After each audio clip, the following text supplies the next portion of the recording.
우리 다 같이 기도함으로써 하나님께 예배드리겠습니다. 현재 우리가 겪는 고난은 장차 우리에게 나타날 영광에 견주면 아무것도 아니라고 나는 생각합니다. 모든 피조물이 이제까지 함께 신음하며 함께 해산의 고통을 겪고 있다는 것을 우리는 압니다. 그뿐만 아니라 첫 열매로서 성령을 받은 우리도 자녀로 삼아주실 것을, 곧 우리 몸을 속량하여 주실 것을 고대하면서 속으로 신음하고 있습니다. 우리는 이 소망으로 구원을 얻었습니다. 눈에 보이는 소망은 소망이 아닙니다.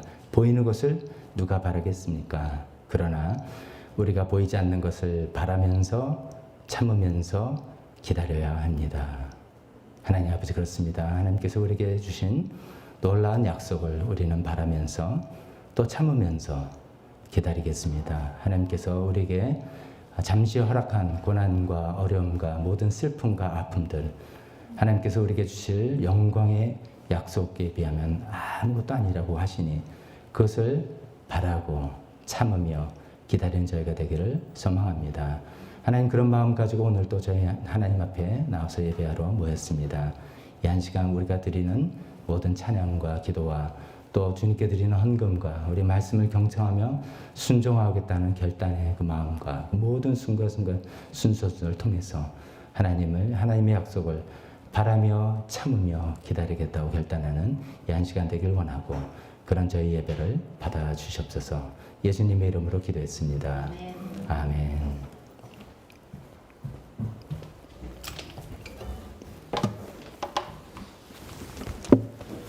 다 같이 일어서서 하나님께 찬송하겠습니다. 먼저 우리 부활 찬송을 먼저 찬송하겠습니다. 우리가 바라고 참으며 기다리는 그 내용의 궁극적인 내용이 바로 부활 아니겠습니까? 그러니까 즐겁도다 이날 세세할 말. 그런데 좀 빨리 하면 가사가 휙휙 넘어가니까 조금 천천히 하는 템포로 하면서 가사를 음미하면서 찬송하자, 그런 의도로 찬송하겠습니다.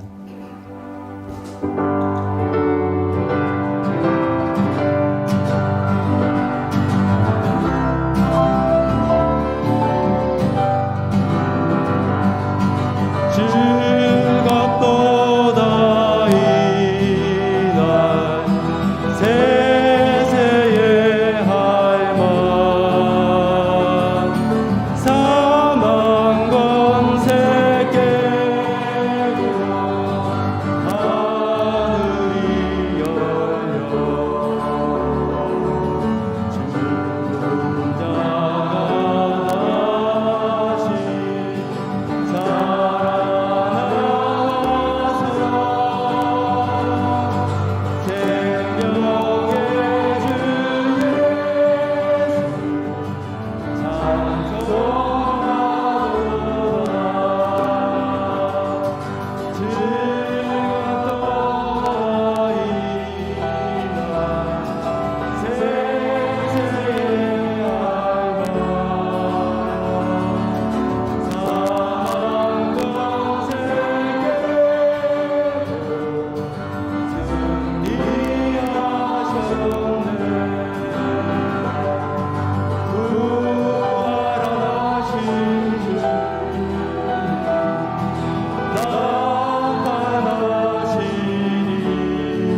이어서 부를 찬송은 우리 지난주에 하나님께 영광을 돌리는 것은 어떤 것인가. 근데 하나님께 영광 돌린다 좀 예스러운 표현이기도 하고요. 또 달리 우리가 와닿는 표현하면 난 주님의 기쁨이 되길 원한다, 이렇게 표현할 수도 있겠습니다. 그 찬송입니다. 나 주님의 기쁨 되기 원하네, 내 마음을 새롭게 하소서. 우리 밝게 좀 빠르게 가볍게, 혹시 박수를 치실 분은 박수를 치셔도 좋고, 그런 밝은 분위기로 하겠습니다.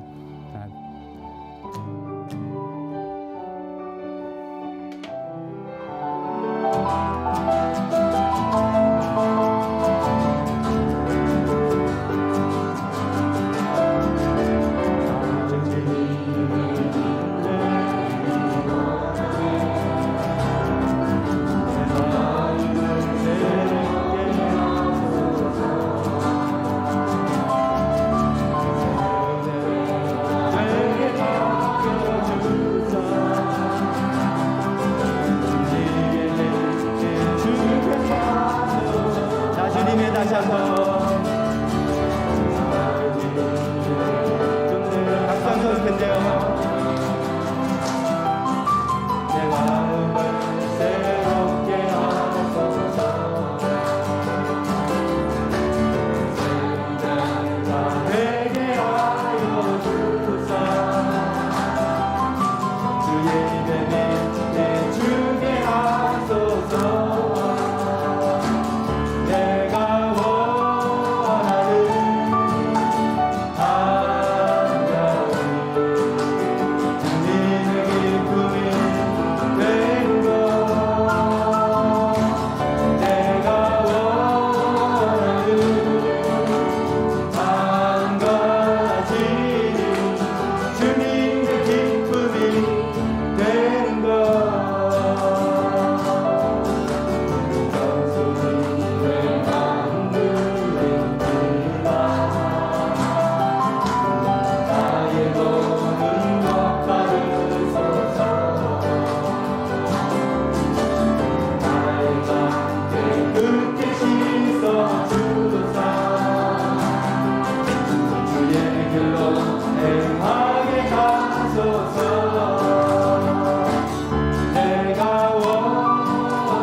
참 오랜만에 찬양합수 박수 하게 되죠. 예, 이제 조금씩 익숙하게 우리 돌아오면서 다음에 아마 박수하면서 찬양합시다 할 때는 더 박자도 맞고 소리 좀 크고 그러면 좋겠습니다. 마지막 곡 주님께 다시 드리면서 우리 마음을 주님께 결단하며 다짐해 드립니다. 지난주에 우리 찬송했던 인내라는 그 찬송 다시 한번 하겠습니다. 우리 앞에 있는 성경 구절 말씀 다시 한번 읽으면서 마음을 이런 의미로 우리가 찬송하고 우리 기도하겠다는 마음으로 다짐해 보겠습니다. 먼저 로마서 말씀입니다. 시작. 우리가 환난 중에도 즐거워하나니 이는 환난은 인내를, 인내는 연단은 소망을 이루는 줄 아미로라. 아멘. 이어서 시편 126편 말씀 시작. 눈물을 흘리며 씨를 뿌리는 자는 기쁨으로 거두리로다. 아멘. 이런 마음을 가지고 우리 지난주에 처음으로 불러본 찬송 앞에 악보를 보면서 같이 또 찬양하겠습니다.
영광 소망 이루네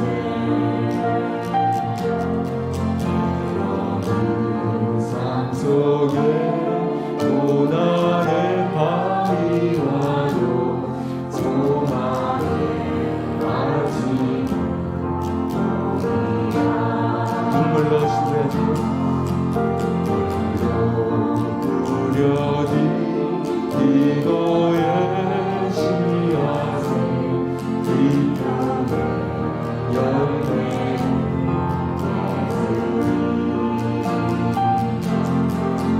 삶을 부으신 주의 손 강하시니 복음이 와도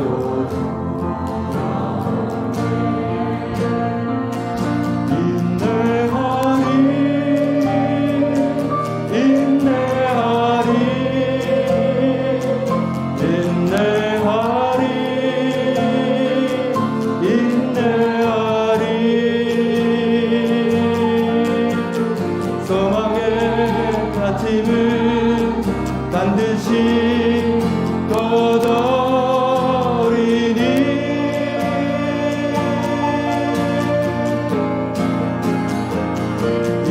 인내하리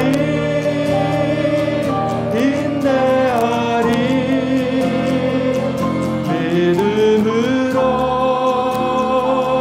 인내하리 기쁨의 열매를 거두게 하신 인내하리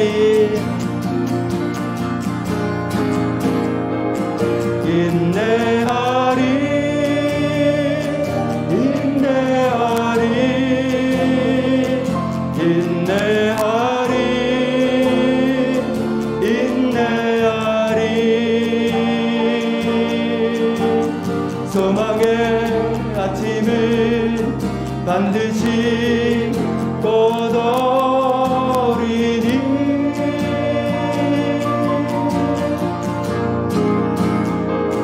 인내하리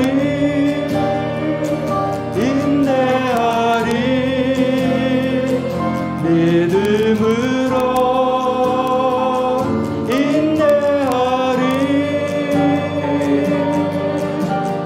기쁨의 열매를 거두게 하신 인내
앉으시기 바랍니다.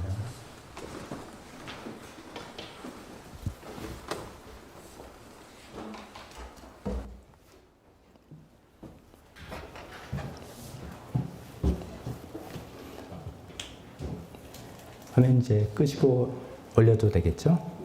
빔 프로젝트 좀 꺼주시고요.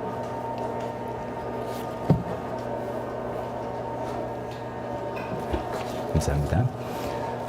오늘도 하나님의 약속을 바라며 또 참으며 또 기다리기로 결단하면서 하나님께 예배드려 나오신 여기 모든 분들 또 댁에서 온라인으로 예배 드리신 모든 분들 주님의 이름으로 환영합니다.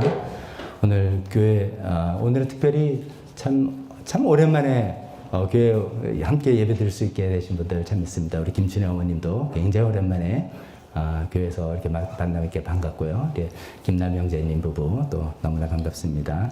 교회 소식 주보를 통해서 나누도록 하겠습니다.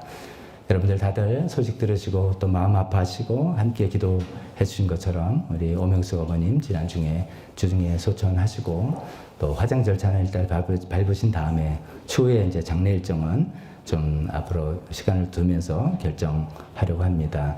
하나님께서 하나님의 그 위로가 우리 유가족과 함께 하시기를 계속해서 기도해 주시기를 부탁드립니다. 특별기도 제목에 이제 저희 아버님인 박정섭 아버님 쓰러지셔가지고 좀 요새 돌봄이 많이 필요한데 계속해서 기도해 주시고 우리 이순구 집사님의 오빠 되신 86세 되시는 이석구 아버님입니다.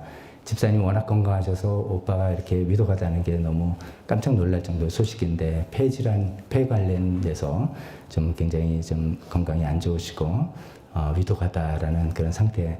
집사님께서 어떻게 해서라도 방문해서 복음을 전하고 예수님을 영접하게 하려는데 그게 이제 만남이 병원에서의 만남도 잘 이루어지지 않는 안타까운 현실입니다. 또 그렇게 되고 꼭 돌아가시기 전에 예수님을 영접할 수 있도록 기도해 주시면 좋겠습니다. 우리 배영자 어머님, 박선희 집사님의 시어머니시죠. 노장수 형제님의 어머님 대구에 계신데 한 4년 전에 뇌출혈로 쓰러지신 이후에 건강이 이제 악화되셨다 좀 좋아지셨다를 반복하시다가 지난주에는 또 굉장히 위독하셨기도 했습니다. 그래서 가족들도 마음 준비를 이렇게 하고 있는데 제가 이제 소식 들은 거는 이제 박선희 집사님께 들은 거는 집사님도 늘 시어머님께 갈 때마다 복음 전하고 예수님 영접을 기도도 하고 또 그 당시 코로나 전에 교회 병원에 신방 오시는 분들, 전도하신 분들이 오셔서 또 어머님 또 예수님 영접 기도하고 그렇게 예수님 믿게 된 그런 마음 가운데 또 천국의 확실한 소망을 가지고 하나님께서 불러가실 수 있도록 기도하면 좋겠습니다. 우리 백성호 아버님, 백기락 집사님의 아버님은 기도 덕분에 교회에 소속이 되었고 집사직분도 받았다는 이야기도 나중에 들을 정도로 하나님께서 참 우리가 알게 모르게 그런 다른 손길들을 통해서도 많이 구원의 역사를 하시는 것을 저희가 알게 됩니다. 계속해서 기도해 주시면 좋겠습니다. 네팔을 위해서 한국보다 훨씬 열악한 상황, 네팔에 용기를 잃지 않고 그 사역과 그 사랑의 나눔을 잘 할 수 있도록 기도해 주시고 나라와 북한을 위해서 하늘꿈학교 위해서 계속해서 기도하겠습니다. 이 시간에 대표기도 헌금 시간으로 이어지겠습니다.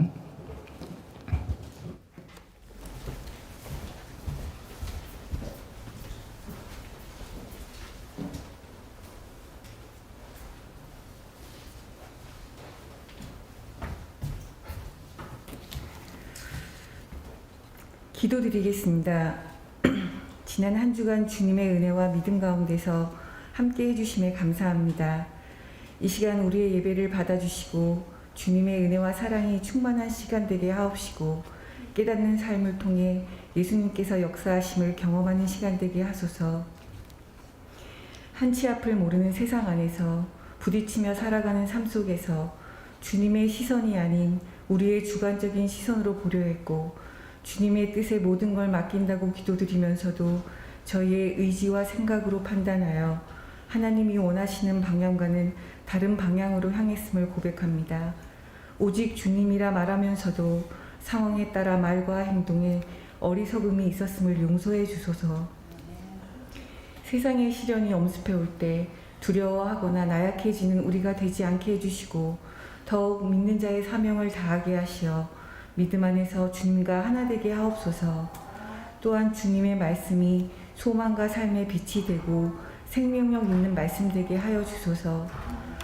여전히 이 사회는 코로나로 인해 불편함과 두려움으로 이어져 가고 있습니다. 백신으로 인해 바이러스가 속히 진정되게 하옵시고 원활한 백신 공급과 접종 후에 후유증이 남지 않도록 하여 주시옵소서. 지난주 말씀을 통해 하나님을 영화롭게 하고 그분을 영원토록 즐거워하는 것은 올바른 관계 안에서 서로를 배려하고 하나님 자체로 신뢰하며 하나님 안에서 만족감을 느끼는 것이 사람의 제일 되는 목적이라 하셨습니다. 또한 모든 일에 있어서 하나님을 전적으로 믿고 하나님의 은혜임을 고백하며 자신을 내려놓고 자신의 유익 권리보다는 남의 유익과 권리를 세우는 것이 하나님의 뜻임을 알려주셨습니다. 이 모든 것이 하나님의 영광을 위한 삶이라는 것을 마음속에 새기며 말뿐이 아닌 삶의 자세로 나타나게 해주소서. 말로 삶으로 영광 올립니다. 이 시간 질병의 고통의 가운데 계시는 박덕주 목사의 부친 박정섭 아버님, 이순구 집사의 오빠 이석군님, 박선희 집사의 시모 배영자 어머님, 그리고 뜻하지 않게 정신적 육체적으로 힘들어하시는 성도들에게 주님의 위로와 격려로 새 힘을 얻게 하시어 굳건한 믿음으로 다시 일어서실 수 있게 해 주시옵소서. 지난주 하늘나라로 가신 오명숙 어머님을 온전히 맞아주시길 바라며 남아있는 유가족들의 힘든 마음을 살펴주시고 상한 마음을 치유해 주시길 기도드립니다. 코로나로 인해 더욱더 열악해진 네팔에서 복음 전파에 힘쓰시는 라진 목사님의 영육을 강건케 하시고 북한과 하늘꿈 학교를 기억하시어 그들의 삶 가운데 주님이 함께 하시길 기도드립니다. 말씀을 전하시는 박 목사님께 성령의 권능으로 함께 하시어 말씀으로 은혜와 축복이 모두에게 임하도록 역사하여 주시옵소서. 이 모든 말씀 우리 주 예수 그리스도의 이름으로 기도드립니다.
다 같이 봉헌 기도 드리겠습니다. 하나님 아버지, 오늘도 주님 앞에 저희가 물질을 드립니다.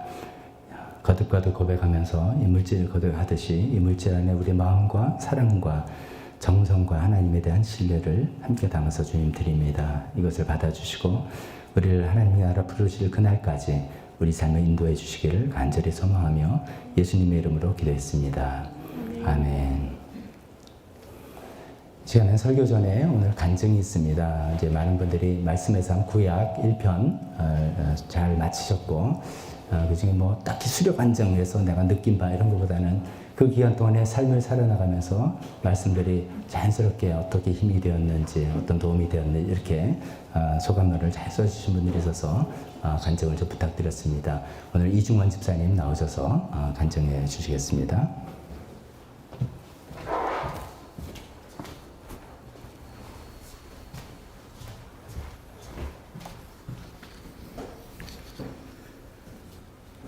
(2021년) 상반기는 코로나로 많은 것이 쉽지 않았습니다. 직장과 목장과 가정이 저를 어렵게 했습니다. 성균관대학교 건축학과에서 온라인 수업이 지겨워진 1학년 학생들이 오프라인 수업을 요청했습니다. 다수의 학생들이 집단 감염되었고 학과는 폐쇄되었습니다. 목장 휴장은 영적 생활에 타격을 주었습니다. 격주로 목원들과 나누는 교제와 쉐어링과 공동 기도가 없어지니 일상이 맥을 못 추었습니다. 특히 목장 성경 선생으로 목사님 주일 말씀을 요약하며 주중의 은혜를 많이 받았었는데 이제 이를 준비하지 않아도 되어 몸은 편했으나 영적 탄력성이 많이 떨어졌습니다. 가정적으로는 10년간 살아온 판교주택이 매도되어 가족이 뿔뿔이 흩어져야 했고 경화집사는 뇌에 힘 반점이 발견되었고 단우는 검정고시를 치렀습니다. 평소보다 어려운 일들이 많은 2021년 상반기였습니다. 그래서 봄학기 구약 성경 통독은 좀 다르게 다가왔습니다. 창세기 통독은 작년 목사님 주일 말씀을 다시 떠올리게 했습니다. 당시 저는 아브라함의 막벨라 굴 이야기와 이삭의 우물 파는 이야기에 몰입했었습니다. 근본에는 막벨라 굴 부분이 많이 다가왔습니다. 2017년 아버님 소촌과 2022년 장인어른 소촌이 가족의 죽음과 가족 장지에 대한 생각을 많이 하게 했습니다. 산자를 위한 양택이 아닌 죽은 자를 위한 음택을 고르고 매입하는 아브라함의 마음과 행동을 장시간 묵상해 보았습니다. 시세에 비해 많이 비쌌던 그 땅을 아브라함은 왜 깎아달라고 이야기하지 않았고 매도자가 부당하게 요구하는 그 값을 왜 온전히 다 지불했는지, 더 나아가 왜 다른 땅이 아니라 꼭 그 땅이어야만 했었는지를 두고 오래 묵상했습니다. 막벨라 굴 스토리를 읽으며 우리 가족이 매수해야 하는 막벨라 굴은 얼마이고 또 어디에 있는지 궁금했습니다. 현재 경화집사는 두통으로 시작하게 된 MRI 뇌검사를 통해 추적 관찰 중에 있습니다. 의사들의 협진 결과 추이를 더 지켜보자는 소견으로 6개월 탐으로 지켜보는 중입니다. 작년 2차 검사 때는 뇌의 힘 반전 부위가 큰 변화 없이 관찰되었습니다. 하지만 올 초 3차 MRI 검사 결과에서는 그 힘 반전 부위가 넓어졌다고 했습니다. 3차 검사 후에는 매주 다른 과 의사 선생님을 뵈러 세브란스 병원을 내 집처럼 왕래했습니다. 의사는 조직 검사를 해야 더 확실한 병명을 알 수 있는데 힘 반점의 위치가 좌뇌와 우뇌 사이 깊숙한 곳이라 조직 검사 자체가 대형 수술이라고 했습니다. 위치가 이마에서 천공을 해서 들어가야 최단 거리라는 하는데 여자들은 그리할 수 없으니 머리를 깎고 스컬을 절개해서 뚜껑을 열어야 하는 대수술이니 굳이 수술을 해야만 한다면 그것은 단순 조직 검사가 아닌 흰 부위를 제거해야 한다는 결론이 났을 때 수술하는 것이 낫겠다고 의사 선생님이 의견을 주셨습니다. 이번 8월에 4차 검사를 받기로 했습니다. 이런 시간을 거쳐가고 있어서 그랬는지 저는 사사기 통독이 고통스러웠습니다. 사사들이 시간이 갈수록 더 악해지는 모습이 위로가 못 되었습니다. 그에 반해 룻기와 욥기는 읽으면서 은혜를 많이 받았습니다. 절망 중에도 소망이 있다는 룻기 이야기와 고통 중에도 소생의 결말이 있다는 욥기 스토리는 값졌습니다. 특히 룻기는 페이지 수가 적어서 두세 번 반복해서 읽었습니다. 나오미를 생각하는 룻의 마음과 룻의 마음을 생각하는 보아스의 마음이 잔잔하지만 반복적으로 울렸습니다. 사사시대의 이들의 이야기가 꽃핀 사실이 놀랐습니다. 단우 검정고시 날은 4월 토요일이었습니다. 긴장한 탓인지 단우는 전날 밤을 꼴딱 샜습니다. 시험일은 단우가 자퇴를 하겠다고 우리 부부에게 선언한 지 8개월이 된 시점이었습니다. 사실 자퇴 후 단우는 놀랍게 변했습니다. 공부에도 집중하는 모습을 보였고 자기 주도형으로 계획을 세웠습니다. 그렇게 좋아하는 군것질 거리도 끊고 모범적인 음식을 섭취했습니다. 매일 운동도 철저히 했습니다. 따라서 감정고시는 단호에게 대학 입시 전 작은 결실의 시간이었습니다. 저는 가는 내내 차 안에서 단호에게 격려의 말을 해주었습니다. 단호가 시험을 보고 있는 동안 저는 망포고 운동장을 오가며 대자보를 보았습니다. 수험생의 수를 세어보고 그들이 배정받은 반을 꼼꼼히 여러 차례 읽었습니다. 중절 검정고시가 과목수가 적은 탓에 고졸 검정고시보다 먼저 끝났습니다. 저는 쏟아져 나오는 수험생들의 모습을 유심히 보았습니다.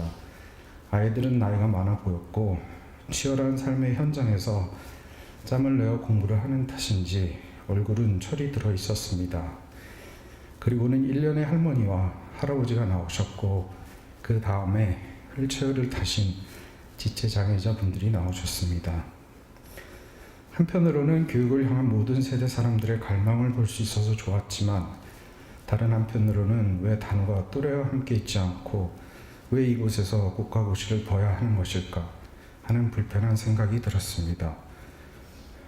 이들과 단호는 유사계층도 아니고 더욱이 나이가 한참 어려 보이는 점이 저를 착잡하게 했습니다.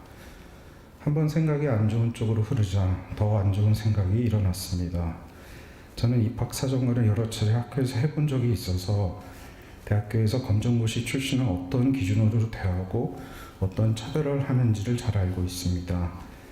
제 머릿속은 아직 단호에게 일어나지도 않은 미래 상황들로 복잡했습니다. 하지만 단호가 시험을 끝내고 나오자 저는 방긋 웃으며 단호를 맞이했습니다. 그리고는 단호에게 대단하다고 말해 주었습니다. 아빠는 널 믿어. 너는 잘할 거야. 라고 말했습니다. 단호가 자퇴를 한 이후에 저는 부모에게 자식은 무엇일까를 두고 많이 생각했습니다. 부모가 자식을 변하게 해보려고 애쓰지만 많이 들어본 말씀처럼 결국 그 과정 속에서 부모가 변하고 철이 듭니다.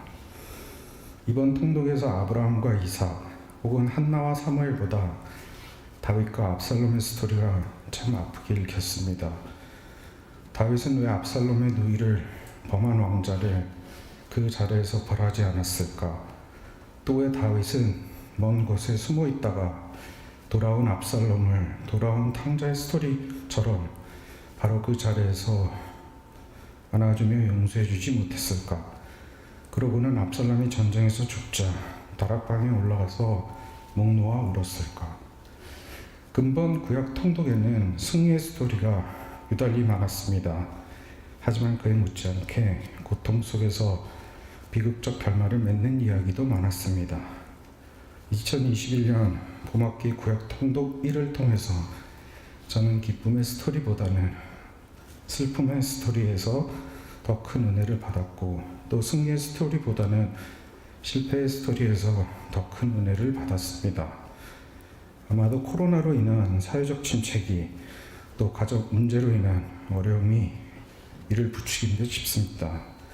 2021년 가을 학기에도 경화 집사의 두통 문제와 단호의 입시 문제는 거치지 않은 문제들입니다. 다음 학기에는 어떠한 말씀들이 기다리고 있고 또 어떤 기분으로 이 소감문을 읽게 될지 궁금해집니다. 감사합니다.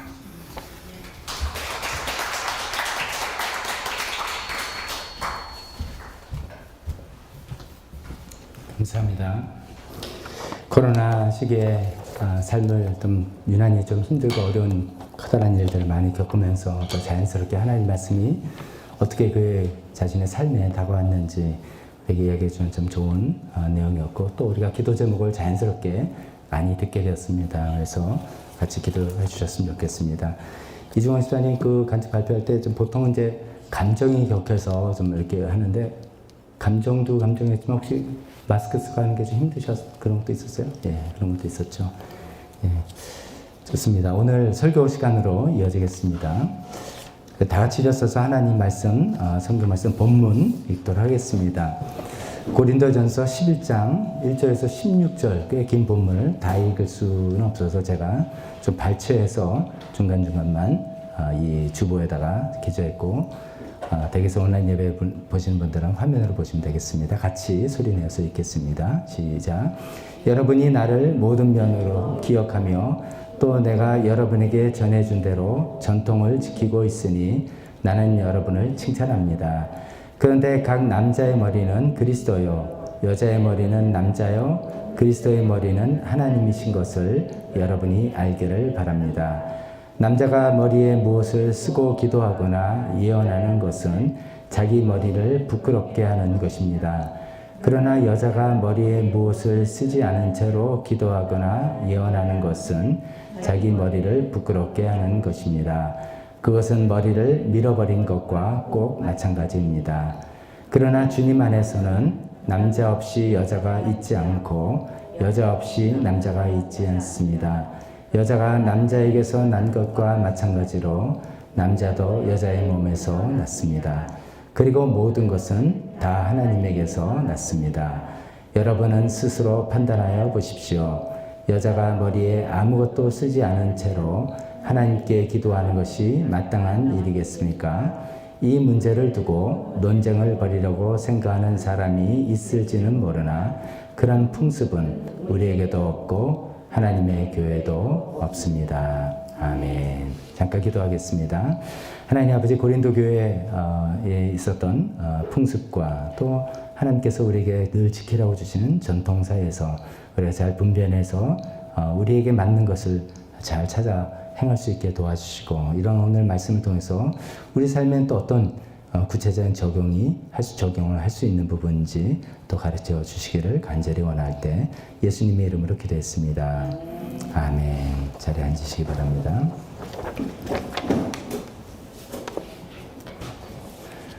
오늘 이 본문을 가지고 전통과 풍습 사이에라고 제가 제목을 지어봤습니다. 그리고 본문을 주보에 찍을 때, 프린트할 때 전통이란 단어와 풍습이란 단어를 아예 굵게 표시해서 그 의미를 조금 더 부각시키려고 애를 썼습니다. 여러분들 중에 혹시 다른 종교 예배의식에 참석해 보신 경험들이 있으신지 모르겠습니다. 다른 종교, 기독교, 개신교 말고 다른 종교, 천주교 성당에서 예배 드려보신 분들 한번 잠깐만 손들어 표시해 보세요. 경험이 있죠? 예. 천주교와 개신교가 왜 이렇게 다르지 하는 것 중에 오늘 본문이 그 중에 하나가 됩니다. 천주교에서 성당에서 예배 드릴 때는 여성분들이 다 어떻게 합니까? 미사보라고 하대요. 미사보나 베일을 천으로 이렇게 쓰는 거죠. 흰색 혹은 검정색 베일을 쓰는 것이 천주교의 예배 복식, 예배 복장이라고 합니다. 혹시 또 우리 영화나 이제 다른 장면, TV나 이런 데 보면 유대인들은 어떤 일상생활 플러스 예배할 때 유대인들은 남자들이 뭐를 이렇게 쓰죠. 이걸 키파라고 합니다. 1세기 당시에는 없었고 한 5세기 때부터 그렇게 하기 시작했다 합니다. 내가 하나님의 권위 아래 있다, 뭐 이런 그런 뜻입니다.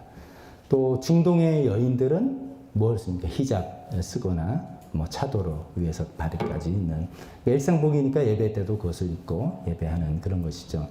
오늘 우리가 교회에서 특히 이제 개신교에서 우리가 예배드릴 때 그냥 이런 복장의 어떤 특이함이라든지 이런 거 없이 우리 일상생활 똑같은 이런 복장을 하는데, 오늘 이 복장에 관한 이야기가 본문이 되기 때문에 그런 이야기를 해보는 것입니다.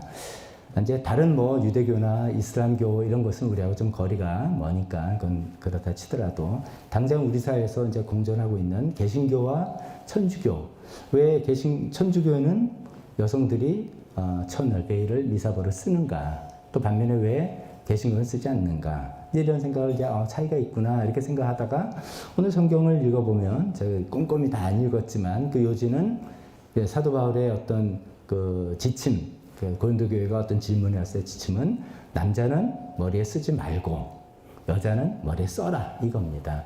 그러니까 남자는 쓰지 말고 했으니까 이중호 집사님 사실은 이제 요 지침에 의하면 좀 안 된 것입니다. 어긋나신 거고, 또 모든 우리 자매님들 여성분들 다 써야 되는데 안 쓰신 우리 김춘희 어머니 모자 쓰고 있으니까 잘 된 거고, 이런 게 있습니다. 그러니까 왜 천주교는 쓰는데 이 성경 말씀대로 쓰는데 개신교는 안 쓰냐, 안 써도 되는 거야, 이게 성경대로 산다는데, 이런 질문들이 생길 수 있는 것이죠. 오늘 이제 그런 데 대한 설명도 좀 해드리고 여기에서 우리에게 어떤 중요한 교훈들이 있는가 이것도 말씀을 나눠보려고 합니다. 오늘 이제 제가 설교 제목을 지은 것처럼 전통과 풍습의 차이를 이해하면은 좋겠다는 생각입니다. 2절에 이제 제가 굵게 쓴 것처럼 사도 바울이 고린도 교회를 칭찬하면서 여러분들이 내가 여러분에게 전해준 대로 그 전통을 잘 지키고 있다라고 칭찬할 때 쓰는 전통이라는 그 용어를 생각해 보겠습니다. 전통 그냥 우리가 보통 tradition 이렇게 영어로 뭐 대대로 내려온 거 이렇게 생각할 수 있지만 요 이제 사도 바울이 요 부분을 이야기할 때 그냥 우리 조상으로부터 물려온 전통의 의미보다는 조금 기술적인 그런 용어입니다. 조금 기술적인. 그래서 우리가 당신들에게 전해줘서 또 사도들이 당신들에게 전해줘서 당신들이 반드시 지켜야 되는 규례. 영어로 말한다면 ordinance입니다. 반드시 지켜야 하는 규례다. 이런 의미로 사용되어 있습니다. 내가 여러분에게 전해준 것이라는 어떤 기술적인 용어를 사도 바울이 이 고린도전서에만 해도 몇 차례 썼습니다. 이제 이 다음에 오늘 본문 그 다음에 나오는 부분이 또 성만찬에 관한 이야기인데 성만찬에 나온 11장 23절에 이렇게 이야기합니다. 내가 여러분에게 전해준 것은 나도 주님으로부터 전해받은 것입니다. 곧 주님께서 잡히시던 밤에 빵을 떼시고 등등 하면서 성만찬을 이제 가르쳐주죠. 나도 주님께로부터 전해받은 것을 여러분에게 전해줍니다. 주님께로 받은 전통, 주님께로 받은 이 규례를 여러분들에게 전통과 규례로 전해줬고 여러분들이 그것을 잘 하고 있습니다. 뭐 이런 좀 약간 기술적인 전문적인 용어죠. 고린도전서에서 유명한 15장 부활장에도 이렇게 돼 있습니다. 15장 3절에 보면 나도 전해받은 중요한 것을 여러분에게 전해드렸습니다. 이렇게 표현합니다. 그래서 그 전해받았는데 여러분들에게 전해준 내용이 뭐냐면 그게 바로 복음의 내용입니다. 주님께서 성경대로 죽으시고 성경대로 장사 치르시고 성경대로 부활하셨다. 라는 이 내용을 전해받았고 전해줘서 이것을 우리 복음으로 삼아야 된다라는 그런 말씀입니다. 이런 말씀을 드린 것은 이제 전통이라는 용어가 쓰였지만 그게 우리가 일반적인 용어로 조상으로부터 물려받은 전통이라는 그런 의미보다는 이거는 반드시 지켜야 하는 우리가 신앙생활의 어떤 중요한 규례, 지켜야 되는 규례를 전수받았고 반드시 또 전달해 주었고 우리가 이행해야 되는 수행해야 되는 그런 규례라는 그런 의미로 이해하는 것이 더 맞겠다는 말씀입니다. 그래서 이제 우리가 교회에서 이렇게 전통, 신약교회의 전통은 뭐냐면 그냥 실제로 행동하는 의식은 두 가지입니다. 하나는 성만찬, 하나는 침례. 이것을 주님께서 가르쳐 주시고 우리에게 전통으로 알려주시고 사도를 통해서 우리가 전달받아서 우리가 계속 그것을 해야 되는 것이고 침례, 제례를 계속 해야 되는 그런 것을 이야기하는 것이죠. 이것은 시대와 어떤 문화에 따라서 바뀔 수 없는 것이죠. 어떤 시대든 어떤 문화에 관해든 이런 성만찬과 침례는 하게 되는 그런 것이죠. 반면에 16절 제일 끝에 나온 이런 것이죠. 그런 풍습은 우리에게도 없고 하나님의 교회도 없다라고 했던 이 풍습, 이것은 이제 옛날 개역개정 성경에는 관례라고 표현했고 굳이 영어로 표현한다면 practice, 그렇게 하는 practice, 하는 시행하는 방법들 혹은 custom 이렇게 이해하시면 좋겠습니다. 이것은 이제 이런 풍습은 시대에 따라서 또 문화에 따라서 좀 다른 것이죠. 그렇기 때문에 반드시 다른 시대와 다른 문화권에서도 이걸 그대로 해야 된다라고 이해하실 필요는 없는 것이죠. 이런 것을 좀 이해하는 것이 이해하면서 성경을 읽는 것이 성경 해석의 원리 중에 하나입니다. 그래서 우리가 성경을 읽을 때 어떤 것이 이게 시대와 문화에 상관없이 우리에게 요구되는 또 하나님의 명령인가 아니면 이것은 그 특정한 시대에 특정한 문화권에서 사람들이 어떻게 했다는 것을 이야기하는 그래서 우리는 원리를 도출하되 그대로 따라할 필요는 없는 그런 내용인가를 좀 구분하면서 성경을 읽는 것이 우리에게 필요합니다. 그렇게 이해할 때 이제 개신교에서는 이렇게 이해한 것이죠. 예배 때 남성은 머리를 쓰지 않고 여성은 머리를 써야 된다. 특히 여성이 머리에 뭘 써야 되는 거 굉장히 강조하는 내용인데 그런 내용은 그 당시 1세기 고린도 사회의 어떤 풍습이었다. 고린도 사회 풍습에 의해서 그렇게 해야 될 필요가 있다라고 강조하는 것이었다라고 개신교는 이해했던 것이죠. 그래서 예배 시간에 뭐를 쓰거나 이런 것을 요구하지 않는 것입니다. 자, 그렇게 설명드리면 이제 자연스럽게 아니 그 당시는 뭐 어땠길래 어떤 사정이 있었길래 그런 풍습이 있었던 거야 이렇게 질문이 드실 겁니다. 그래서 그 당시 고린도 사회 또 고린도 교회 상황을 잠시 설명드리겠습니다. 고린도 사회를 이해하기 전에 먼저 고린도 교회 안에서는 어떤 생각을 갖고 있는가 생각하면 특히 이제 남자와 여자의 관계에 있어서죠. 남자 여자의 관계에 있어서 복음 안에서는 남녀의 차별이 없다. 이런 놀라운 복음을 듣게 되었습니다. 그것을 가장 잘 설명한 내용이 갈라디아서 3장 28절입니다. 갈라디아서 3장 28절 이렇게 되어 있습니다. 유대 사람도 그리스 사람도 없으며 종도 자유인도 없으며 남자와 여자가 없다. 차별이 없다는 뜻이죠. 여러분 모두가 그리스도 예수 안에서 하나이기 때문입니다. 이런 이야기를 이 놀라운 혁명적인 이야기를 사도 바울이 전달하고 있습니다. 인종차별 없다는 것이죠. 신분차별 없다는 것이죠. 성차별이 없다는 것이죠. 우리가 오해하면 안 됩니다. 차이가 없다는 뜻이 아니죠. 차별이 없다는 것이죠. 차이야 어떻게 이게 없을 수 있겠습니까? 누구는 남자고 누구는 여자고 누구는 인종이 황인종이 누구는 흑인인데 다르죠. 차이는 분명히 있지만 그것으로 인한 차별 대우를 받는 차별인 없다. 복음 안에 하나님은 우리를 그렇게 대하시지 않는다. 이런 그 시대, 지금 시대에도 깜짝 놀랄 만한 우리가 그렇게 하지 못하는 부분이 굉장히 많은데 1세기 그 시대에 뭐 놀라운 혁명적인 근데 하나님의 마음을 잘 설명한 그런 말씀이 그 고린도 교회 사도 바울을 통해서 가르쳐주게 된 것이죠. 그것을 듣고 남성들이 더 좋아했을 것 같습니까? 여성들이 더 좋아했을 것 같습니까? 여성들이 할렐루야 했을 것 같아요. 그래서 아멘 그래가지고 그래 맞아. 복음 안에서는 남자 여자 차별이 없는 거구나. 진짜 예수님 믿게 내가 정말 잘했다. 이렇게 생각해서 예배 이렇게 우리가 예배 드릴 때 또 그냥 성도로 앉아 계실 때도 있겠지만 특히 이제 성경 보니까 기도와 예언할 때 이렇게 된 거 보니까 어떤 예배 한 순서를 맡았을 것입니다. 순서를 맡았을 때 머리에 아무것도 쓰지 않고 이렇게 순서를 맡고선 교회에서 예배를 드리고 같이 지낸 것. 이게 이제 논란이 된 것입니다.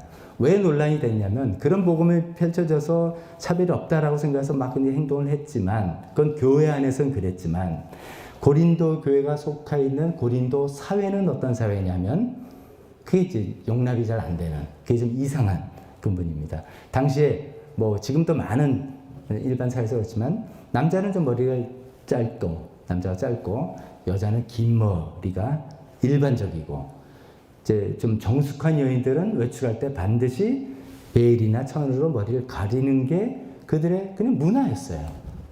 그냥 정숙한 여인들은 머리를 가리는 게 문화. 지금은 이제 우리의 시대가 다른 시대죠. 그런 시대 아닌데 그 시대 그 장소 그 문화권에서는 그랬다는 겁니다.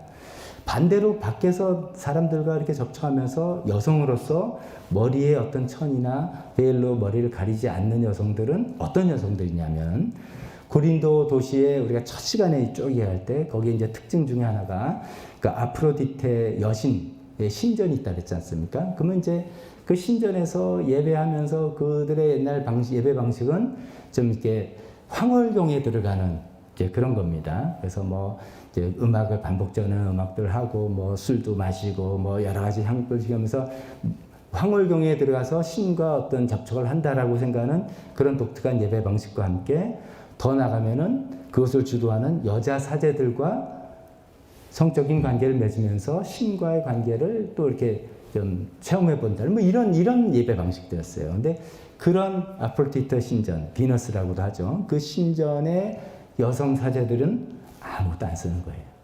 아무것도 안 쓰고 긴 머리를 흘린 채 어떤 이제 해석은 긴 머리에다가 어떤 사람 머리 깎았다 이렇게 표현하는데 요지는 머리를 아무것도 쓰지 않은 그런 복식으로 그렇게 하는 거죠. 그러니까 이제 사도 바울의 걱정은 이거죠. 사실 그리스도 안에서 남자 차별이 없으니까 남자는 이렇게 입어야 되고 여자는 이렇게 입어야 된다. 이런 것도 규제할 필요는 없는 건 사실인데.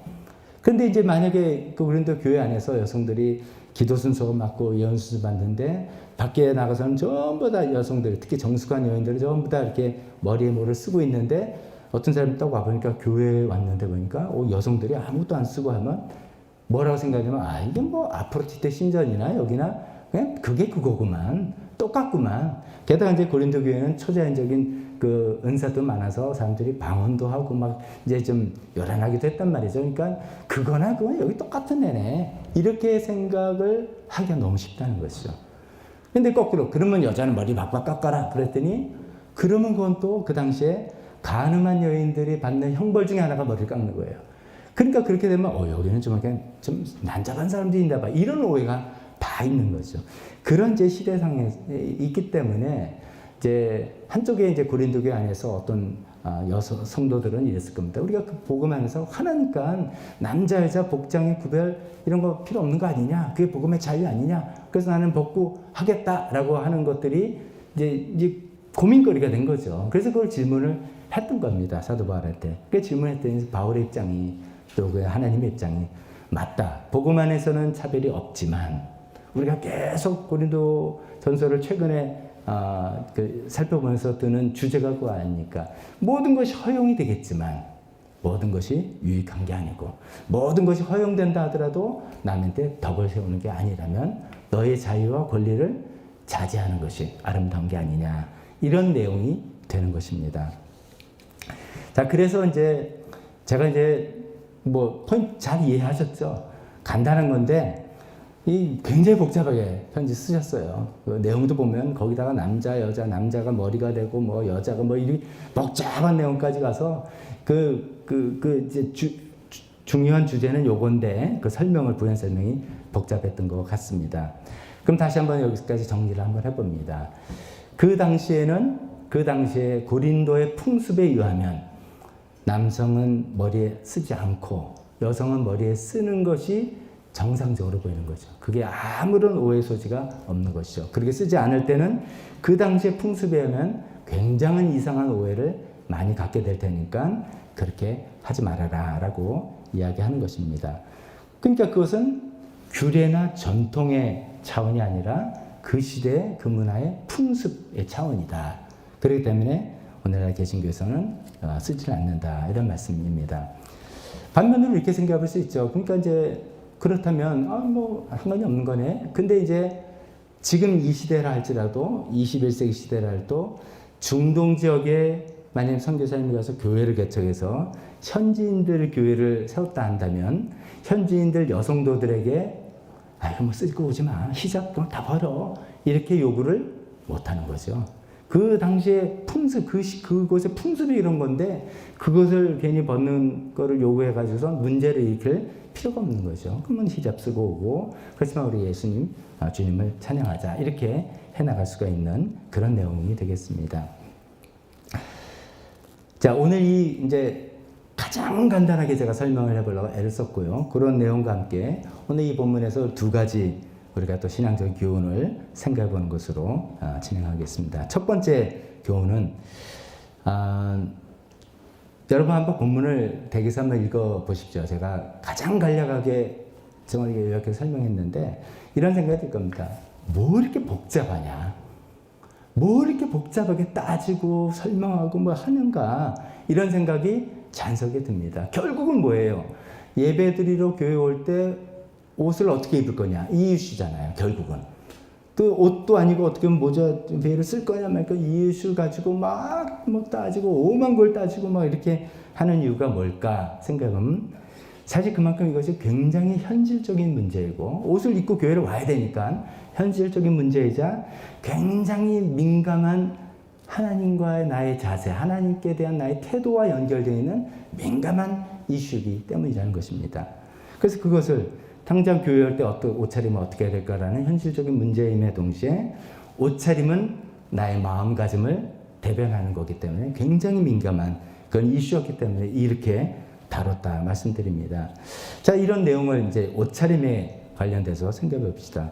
가장 단순하게, 가장 심플하게 오늘의 말씀을 우리 삶으로 적용을 해본다면 이렇게 이야기할 수 있습니다. 예배드리러 교회 오실 때 내가 편한 대로 그냥 나 좋아서 입는 거 어때? 그럴 수 있지만 그걸 한 걸음 더 나가서 남의 유익을 위해서 남들을 위해서 오해의 소지가 없고 이것이 남들의 덕이 되는지 이런 것을 고려해야 된다 라고 우리가 심플하게, 가장 심플하게는 적용할 수가 있겠습니다. 즉, 옷차림에 대해서 때로는 나의 자유도 제한해야 된다. 예배드리러 오는 옷차림에서 나의 자유도 제한해야 된다. 물론 저도 이제 지나친 격식주의는 저도 싫어합니다. 예를 들어서 뭐 남성들은 이제 우리도 시대에 따라 다르잖아요. 시대에 따라서 저희 아버님 세대에서는 교회 주일 예배드릴 할 때 남성은 항상 정장, 넥타이 메고 정장을 하는 것이 하나님께 예배드리러 가는 마땅한 옷차림이라고 생각했던 시대였습니다. 근데 요새는 뭐 시대가 많이 바뀌었죠. 세마이 정장도 많이 있고 그것도 얼마든지 경건하고 단단한 모습으로 우리가 나의 마음을 표시할 수 있는 시대가 되었기 때문이죠. 그러니까 예를 들면 이제 그 미국의 그 기독교의 사조 중에 근본주의라는 사조가 있습니다. 근본주의는 좀 어떻게 한마디로 표현하기면 굉장히 성경을 문자적으로 해석하시면서 굉장히 그 근본을 타협을 하지 않으려고 애쓰는 그런 부분이죠. 굉장히 좋은 점도 많은데 또 좀 안 좋게 생각하면 너무 좀 꽉 막혔다 뭐 이렇게 표현할 수 있는 그런데 미국에 이제 밥 존스 대학이라는 밥 존스 대학교가 있는데 그 대학교가 이제 근본주의 계통에서 세운 대학교입니다. 학교는 되게 좋은데 그 학교의 학생들은 이제 신학생이 아닙니다. 이게 신학생이 아니라 일반 대학교 학생들은 복장 규정이 있어요. 남성은 반드시 티셔츠에다 넥타이를 항상 매야 되는 게 남학생들의 복장 규정이에요. 여학생들의 복장 규정이 무릎을 덮는 치마. 항상 무릎을 덮는 치마를 입어야 되는 거예요. 바지 안 되는 거예요. 짧은 치마 안 되는 거예요. 남자 그냥 셔츠 안 되는 거예요. 남성은 셔츠에다 넥타이, 여성은 무릎을 덮는 치마. 이것을 입는 것이 학교의 복장 규율입니다. 그러다가 이제 뭐 시대가 변해서 2018년도부터는 그걸 이제 폐기했다. 뭐 이런 얘기를 했는데 예를 들어서 이제 우리도 그런 것이죠. 뭐 이런 말씀을 본문을 생각해서 그럼 우리도 교회 올 때 그 뭐 복장 규율 좀 정합시다.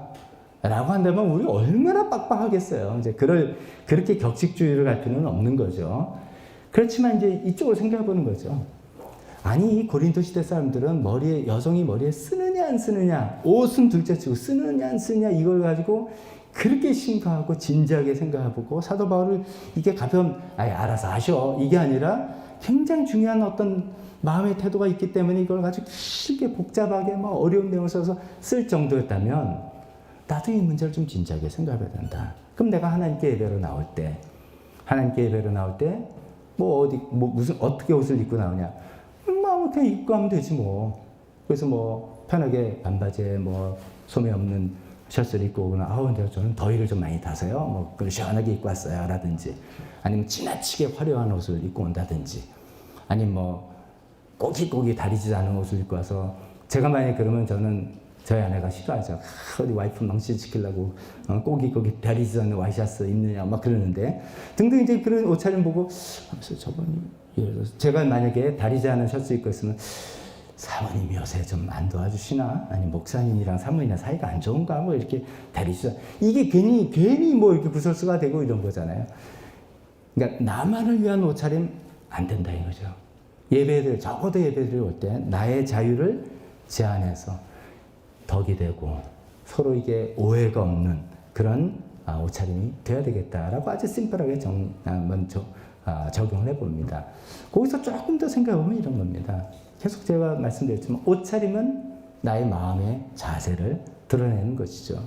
그래서 우리가 이제 성장해 나가면서 옷을 어떻게 입고 옷 입는 법을 배우는 것도 성장 과정 중에 하나죠. 자기 개성을 표시하면서 내가 참석하는 그 오케이전 그곳에 적절한 옷을 잘 입는 거 이거 굉장히 중요한 거 아닙니까? 저한테 이제 제가 이런 경험이 있습니다. 저희 이제 거의 2달 전에 저희 어머님 돌아가셨고 여러분들 많이 기도해 주시고 또 위로해 주셨지 않습니까? 근데 저희 어머님 이제 시신 기증을 했기 때문에 일반 장례식보다는 저희 가족은 그냥 부모님 다니시는 교회에서 장례 예배를 드리는 걸로 추모 예배를 드리는 걸로 이렇게 이제 했습니다. 근데 이제 참 그때 상황이 참 이상한 게 그 교회 담임 목사님께서 부재 중이셨어요. 그 담임 목사님 자녀가 이제 좀 장애가 갖고 있어서 그 아들 때문에 미국을 데리고 가셨는데 이게 뭐 코로나 상황과 뭐가 이렇게 해서 비자가 안 돼가지고 좀 못 들어오지를 못하시는 상황이었어요. 그래서 이제 수석 부목사님이 그 장례를 다 인도해 주셨어요. 굉장히 고마웠죠. 근데 이제 그 교회에서 이제 장례 예배를 드리는데 저는 유가족 입장에서 참석을 이렇게 했는데 끝나고 인사하고 이렇게 보는데 예배를 집전한 이제 부목사님이죠. 목사님이 셔츠를 입었는데 이게 좀 큰 체크 셔츠를 입으셨더라고요. 그래서 좀 저는 생각에 좀 뭐 특이하다. 나 같은 경우는 민자 이게 좀 격식이 더 맞는 건 아닌가? 이런 생각이 슬쩍 이제 들었어요, 제 마음에. 그런데 이제 끝나고 이제 분위기가 다 이제 떡 나눠드리고 그래서 이제 헤어지는 분위기가 수고하셨습니다. 안녕하십시오 하는데 이제 넥타이를 풀으시더니 다음 무슨 이제 어디 참석 모임이 있었던 거예요. 그래서 가시는 거죠. 그래서 뭐 저희 앞에서 넥타이 풀고 저 갑니다 하면서 갔어요. 근데 그 순간 제가 이제 오해인지 모르지만 이게 이제 넥타이만 풀면 그 다음 모임에 맞는 차림으로 준비하셨나 보다. 제가 오해할 수 있지만 그런 생각이 들면서 굉장히 좀 서운한 마음이 들더라고요. 그러니까 저희 어머님 장례 예배 자체에 그 행사에 전심으로 위한 어떤 옷차림이 아니었는지도 모른다. 이런 생각이 드니까 가족 입장에서는 좀 서운함이 들었어요. 근데 이제 하나님도 그렇지 않으실까? 우리가 하나님께 예배하러 올 때 오해하지 마세요. 제가 정장 입고 옵시다. 저는 이런 뜻이 아닌 것을 아시죠? 때로는 우리가 주일날 예배만 드리고 바로 집에 가서 하루 있는 분이 어디 있겠어요? 다 주일날 예배 드리고 그 다음에 뭐 또 무슨 행사 일정도 있고 다 이렇게 하시죠. 다 그렇게 하는데 근데 내 마음속에 그래서 하나님께 예배 드리러 오는데 나의 옷차림이 하나님께 예배 드리는 옷차림의 마음가짐에 걸맞는 복장이 무게가 큰가?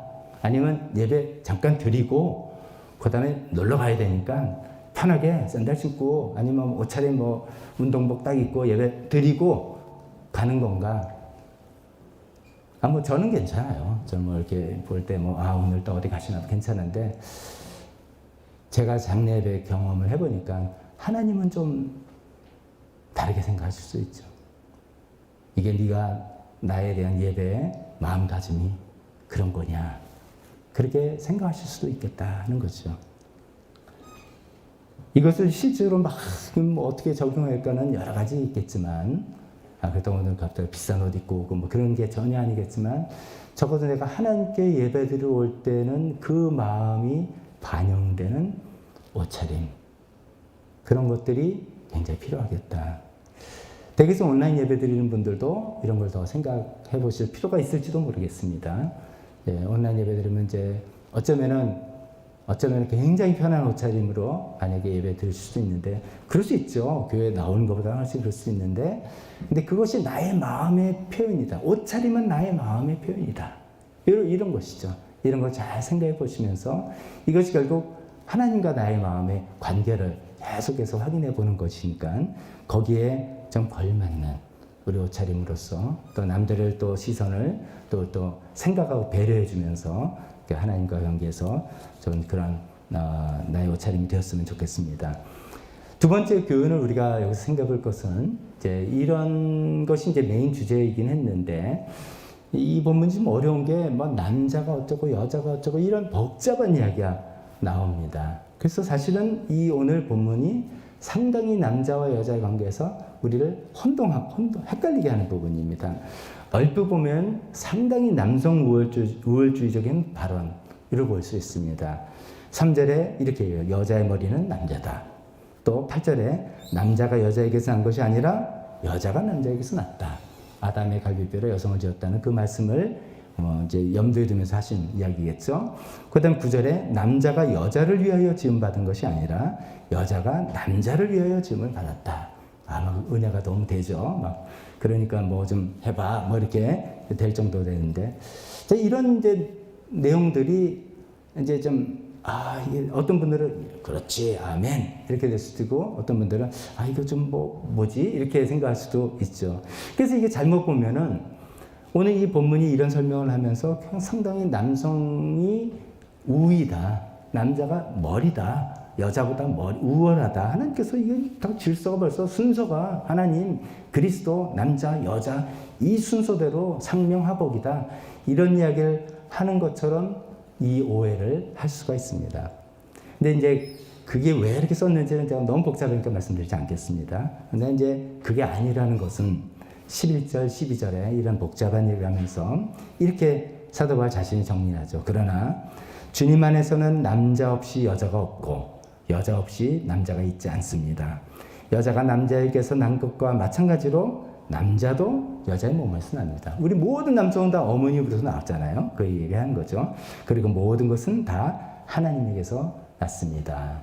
자, 그러니까 이제 이런 오늘 본문을 11장 전반부를 읽으면서 우리가 얼핏 읽으면은 남성 우월주의적인 어떤 그런 이야기를 하는 것 같은데 그렇지는 않다. 그것이 진의가 아니라는 것을 제가 말씀드리려고 합니다. 아까 갈라디아서 3장 28절인 것처럼 하나님 복음 안에서는 인종차별 없는 것이고요. 신분차별 없는 것이고요. 성차별 없는 것입니다. 차이는 있지만 차별은 없는 것이 하나님이 뜻인 것을 다시 한번 우리가 이 본문의 중간중간에 어떤 표현 때문에 혼동이 되지 않았으면 좋겠습니다. 최근에 이런 문제가 우리 사회에 좀 새로운 문제로 부각된 것 같습니다. 소위 이제 젊은이들 표현은 젠더 갈등 이렇게 합니다. 젠더가 성별이니까 성별 갈등이죠. 2016년도에 그 강남역 근처의 어떤 화장실에서 어떤 여성이 살인당한 그 사건이 아마 이제 그런 분위기에 촉발을 했다 이렇게 됐는데 제가 이제 기사를 보면 이런 것들이 있습니다. 이렇게 표현하더라고요. 어떤 인터넷 기사는 기성세대의 진영 논리라는 것은 이제 이쪽 진 저쪽 진에서 그냥 옳고 그러면 걔 따는 게 아니라 나는 이쪽 편이니까 무조건 이쪽 편 이렇게 따지는 게 진영 논리라고 설명할 수 있지 않습니까? 기성세대는 진영 논리가 지역, 어떤 지역이냐, 호남이냐, 영남이냐, 아니면 이념, 보수냐, 진보냐 이런 지역과 이념이었다면 젊은 층, 아마 20, 30대 주로 이야기하는 것 같은데 젊은 층은 젠더라는 신진영 갈등을 겪는다 이렇게 이야기하고 있습니다. 실제로 2016년도부터 3년 동안 어떤 이제 빅데이터의 분석 업체의 조사 결과는 각종 이제 언론 기관이나 SNS나 이런 데 뭐 댓글도 올리고 기사 쓰고 뭐 포털에서 서로 내용하는 것들을 한 5,400만 건을 다 분석했더니 성별 갈등에 관한 자료가 무려 73.6%였다. 거기서 하는 모든 내용 중에 어떤 갈등 요소 내용을 분별하니까 성별 갈등, 젠더 갈등이 73.6%로 가장 높았다고 합니다. 흔히 우리가 생각하는 우리 사회는 정치적인 갈등이 제일 많지 싶었는데 그 조사에 의하면 15.4%밖에 안 되고 세대 갈등 5.5%, 직장 내 갈등 5.5%. 그러니까 지금 우리 시대는 젠더 갈등, 성별 갈등이 가장 큰 핫 이슈구나. 이것이 우리 사회가 또 슬기롭게 극복해 나가야 될 그런 이슈라는 것을 우리가 알 수가 있게 되는 거죠. 그런데 이것이 다 복음 안에서 정말 하나님을 올바로 제대로 믿을 때 하나님께서 1세기 2000년 전에 사도를 통해서 우리에게 말씀해 주셨습니다. 하나님 복음 안에서는 인종 차별 없고 신분 차별 없고 성차별 없다. 하나님께서 남성과 여성을 동등히 대하시기 때문에 우리도 서로를 동등히 대하고 그런 방향으로 나가는 것이 맞는 것이죠. 물론 현실은 그렇지 않습니다. 현실은 이제 뭐 아무래도 이제 오랜 동안 남성들이 더 특혜를 더 받고 기회가 더 주어졌고 그래서 직장에서도 남성 임원들이 훨씬 많고 그런 것이 현실이지만 우리가 나가야 될 방향은 하나님께서는 그렇다고 뭐 인원이 일부러 동수를 맞추자는 게 아니라 능력에 따라서 남성과 여성은 차별을 두지 않는 것이 하나님께서 원하시는 그런 거라는 것을 다시 한번 우리가 여기서 깨닫게 됩니다. 우리가 굉장히 조심해야 되는 게 이제 그 오류 중에 성급한 일반화의 오류라는 게 있지 않습니까? 너무 성급하게 한두 사람을 샘플인데 너무 일반화 시켜버리는 거죠. 그러니까 예를 들어서 여성분들이 볼 때 어떤 남자가 좀 무감하다. 어떤 자기 남편이라든지 자기 동생이라든지 아버지는 참 무심하고 막 그래. 그러면 그걸 했을 때 남자들은 전부 다 무감해. 이게 이제 성급한 일반화의 오류죠. 안 그런 남성도 굉장히 많습니다. 섬세하고 예민하고 배려하고 그런 분들 많은데 남자들은 다 이래. 이러는 거 그래 조심해야 되죠. 또 반대로 여자들은 말이야. 뭐 이런 것들 굉장히 조심해야 되는 거예요. 뭐 사회적으로는 이런 것 때문에 성차별 오해가 돼서 뭐 공직자들이 굉장히 어려움을 겪고 있는데 이런 그런 것도 굉장히 그냥 조심해야 되겠죠. 제가 이제 제가 존경하는 목사님인데 이제 그 남녀 차이에 대해서 이제 설교문을 제가 참고로 저도 이제 준비해서 보는데 이렇게 말씀하셨어요. 남자 여자 차이를 남자는 이제 동등하지만 그래서 차이가 있다. 근데 그 차이를 남자는 책임감, 여자는 남을 돕는 것 이렇게 쓰셨어요.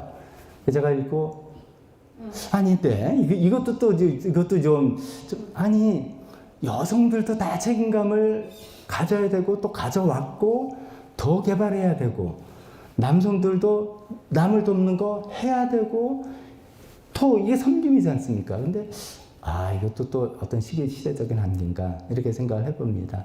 남성이 할 일이 따로 있고 여성이 할 일이 어디 따로 있겠습니까? 요새는 뭐 필요하면 전업주부 남편 하겠다 이런 사람들도 있는데 옛날 같으면 야 그럴래 뭐 떼버려라 뭐 이렇게 이야기했는데 시대도 다른 것뿐이 아니라 시대가 아니라 하나님께서 남성만 해야 되는 출산 외에는 그런 게 없지 않습니까? 굉장히 하나님께서 우리를 동등하게 대하신다는 것을 그것이 복음의 내용이라는 것을 우리가 반드시 기억했으면 좋겠습니다. 그러나 역할의 차이는 가끔 있을 수 있습니다. 아니 이제 결혼하신 분 경우 있습니다. 저는 이제 이렇게 됩니다. 교회 내에서 결혼하신 분들일 때는 되도록이면 교회 일은 남편을 좀 먼저 세워줍니다. 제가 이제 남성이 우위에 있기 때문에 세운 것도 그렇게 볼 수도 있겠지만 대개 이제 교회는 여성분들이 더 활동을 많이 하시고 그렇게 하시는데 남성분들 자꾸만 세워서 남편이 아내와 함께 일을 해서 주님을 섬기고 나가는 것이 좋겠다 생각해서 웬만한 경우 아니면 남편 집사인데 부인 먼저 집사 그렇게 거의 안 합니다. 문세영 교수님 예수님 믿은 지 얼마 안 됐기 때문에 그런 케이스겠고 웬만하면 같이 세우거나 해서 또 교회를 맡긴 거나 이럽니다. 제가 남성 우월주의가 아니라 같이 부부가 동등하게 같이 쓰기를 바라는 그런 마음에서 그렇습니다. 근데 결혼한 상태에서는 남녀가 동등이지만 이건 삶의 지혜인 것 같아요. 남편을 세워주는 게 여러모로 유익하다. 남자가 더 뛰어나기 때문에가 아닙니다. 이건 삶의 지혜입니다. 동등하지만 우리 사회는 아직도 남자를 이렇게 세워주고 남자가 리더십을 할 때 여러 가지가 그래도 원만하다. 이런 지혜 차원에서 아까 전통과 풍습 이런 구분처럼 지혜 차원에서 우리가 생각하면 좋지 않을까 싶습니다. 결혼을 하지 않으신 분들, 혹시 결혼을 하지 않으시는 독신, 너무 편하죠. 남녀가 동등하고 역할과 능력 차이뿐이지 남자기 때문에 여자기 때문에 그런 거 없고 우리 예전에 우리 결혼에 관해서 살펴봤을 때 하나님께서 결혼도 하나님의 선물, 싱글도 하나님의 선물, 모두가 다 정상. 결혼 안 하면 비정상. 그게 아니라 모두가 정상. 하나님께서 우리를 각자의 삶으로 불러주셔서 그 삶에서 나의 역할, 나의 기능, 나의 은사 발현해서 주님께 나가는 하나님께 동등하게 나가는 우리가 되고 또 그렇게 서로를 대해주는 우리 교회, 우리 신앙의 자세가 되었으면 좋겠습니다. 잠깐 우리 반주해 주실 때 오늘 말씀을 가지고 한 두 가지 포인트로 적용 포인트를 말씀드렸습니다. 내가 하나님께 예배하러 나올 때 나의 마음가짐은 어떤가? 나의 옷차림으로 반영되는 나의 마음가짐은 어떤가? 이것이 나의 자유를, 나의 취향을 먼저 가장 앞세울 이슈인가? 그렇다면 이 고린도 교회에서 왜 이런 문제 가지고 이렇게 이야기를 했을까? 나의 옷차림은 하나님에 대한 나의 자세를 이야기해 주신 것이고 주변 사람들에 대한 나의 마음을 표현해 주신 것이라면 내가 마음대로 옷 입을 그런 자유도 어떤 필요하다면 또 내려놓고 서로 덕이 되고 하나님께 은혜가 되고 영광이 되는 그런 옷차림 해보겠다. 그리고 또 우리 그 옷차림을 또 한번 생각해 보시면서 필요하다면 또 고쳐나가고 변화해야 될 것을 기도하면 좋겠습니다. 나의 남성관 여성관은 또 어떤가? 나는 또 한쪽 젠더 갈등이 이 사회에 만연하다는데 나는 어떤가? 하나님 마음은 분명합니다.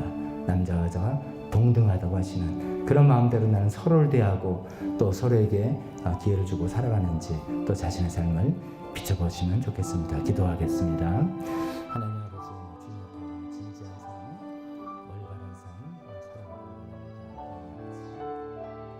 하나님의 정성하게 되는 그 마음을 나의 자유에서 그것이 나의 자유를 주시옵소서.